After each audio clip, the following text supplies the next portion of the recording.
យាយត្រីនឹងផ្កាឈូកស្រស់ស្អាតណាស់ប៉ុន្តែហេតុអ្វីបានជាផ្កាខ្លះវាក្រៀមស្រពោនខ្លះទៀតស្រស់អញ្ចឹងលោកយាយចៅអើយនេះហើយជាធម្មជាតិគ្រប់អ្វីដែលមានរូបមាននាមតែងតែមានការកើតចាស់ឈឺនិងស្លាប់ផ្កាខ្លះកំពុងរីកស្រស់ខ្លះទៀតកំពុងរលត់ដូចជាជីវិតមនុស្សផងដែរកើតចាស់ឈឺនិងស្លាប់ទាំងនេះហើយជាទុក្ខអរិយសច្ចៈវាជាសច្ចៈទី1ក្នុងចំណោមអរិយសច្ចៈ4ដែលព្រះពុទ្ធបានត្រាស់ដឹងថាសេចក្តីទុក្ខគឺជាការពិតដ៏ខ្ពង់ខ្ពស់ទុក្ខទាំងអស់នេះកើតឡើងដោយសារអវិជ្ជាមានន័យថាការយល់ខុសចៅអើយ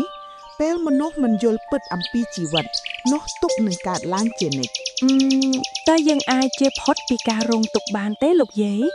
ទុក្ខគឺជាធម្មជាតិនៃជីវិតមិនអាចជៀសផុតទាំងស្រុងបានទេតែបើយើងយល់និងទទួលស្គាល់វាយើងអាចរស់ដោយមានសេចក្តីសុខចាលោកយាយខ្ញុំចង់រៀនអំពីអរិយសច្ចៈទាំង4ទៀតតែលោកយាយអាចបង្រៀនចៅបានទេពិតជាបានតែឥឡូវល្ងាចហើយចាំស្អែកយាយនឹងបង្រៀនអំពីសមុទ្រអរិយសច្ចៈអរគុណលោកយាយ